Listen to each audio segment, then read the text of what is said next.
At the wonderful age of 15 years old, Jay is on top of the world. She's beautiful, smart, and funny.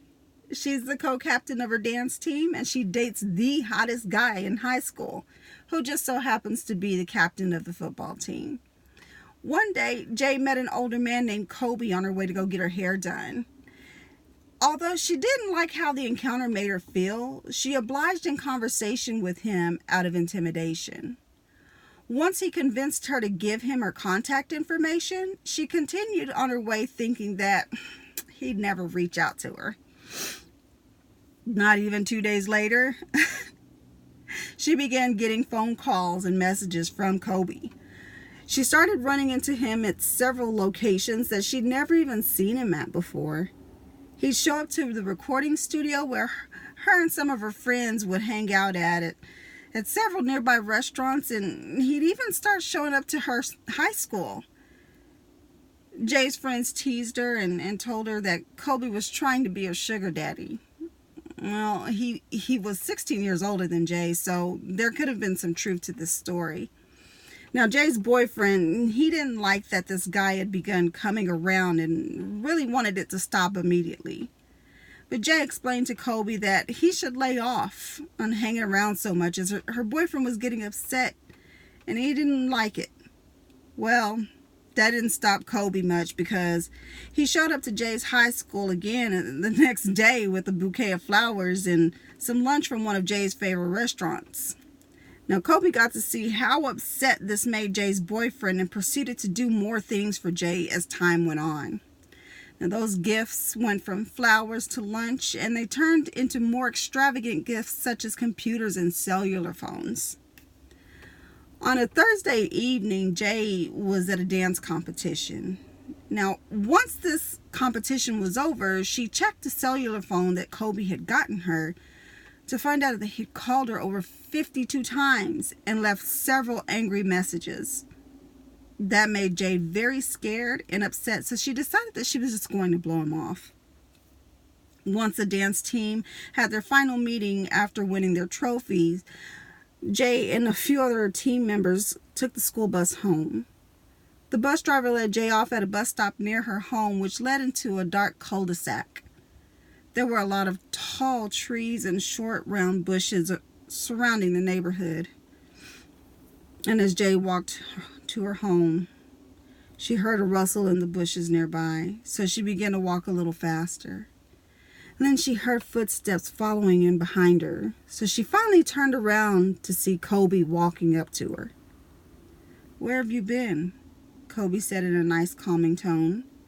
Jay frowned her face at Kobe a little bit and said, "I told you. I had a dance competition to go to, and you called me 52 times like a crazed weirdo. I don't like that." Jay began walking at a more hurried pace. Kobe grabbed her by the hand to stop her from walking and said, "I'm sorry. I don't know what's gotten into me. I guess I'm just so overprotective over you." Jay looked Kobe in the eyes and said, "Listen, I'm going inside, and I'm just going to call it a night." Kobe wanted Jay to go for a ride with him in his old beat-up black BMW. "My mom's waiting for me, and, I don't want to get in trouble for coming in late," Jay said. Kobe convinced Jay to get in the car with him to make a quick run to the store so that he can get her some money for a football game that they had the next day. He told her that he'd bring her back in less than 10 minutes, and he only wanted to do what a great friend and protector would do. So Jay got into the car with Kobe. Now, they ended up passing the store that Jay thought Kobe was talking about. "Hey, you passed up the store," Jay said. "No, there's something else I want to show you really quick. It'll only take a second, I promise," Kobe said as he patted Jay on the back. Jay all of a sudden had a gut feeling that she probably shouldn't have gotten into the car with Kobe. As they came to a stop on a dark street with seemingly hidden away in the middle of the two fields, Jay grew even more scared than she already was. "Get out. Let me show you something," said Kobe in a friendly tone. "No thanks, I'll wait here," said Jay. Kobe got out of the car and went to Jay's side to open the passenger door. He grabbed Jay by her hair and pulled her out of the car and yelled, "Get out of the damn car! I have something to show you!" Jay began to cry and asked Kobe why he was doing this. He forced her to the back of the car where the trunk was open. And when he opened the trunk, Jay couldn't believe her eyes. Kobe pulled out a .45 pistol and slapped Jay with it. "When I call you, you answer," he yelled. Kobe proceeded to roughen Jay up and had his way with her. As Kobe was doing his business, Jay stared off into the field where she spotted a church to focus on until it was over. Once Kobe was done, he made Jay fix her clothes up and clean her face so that he could take her back home to her mother. "You better not tell anyone about this or I'll kill you," Kobe said as he laughed. Jay got into the car and drifted off into another world. "Hello?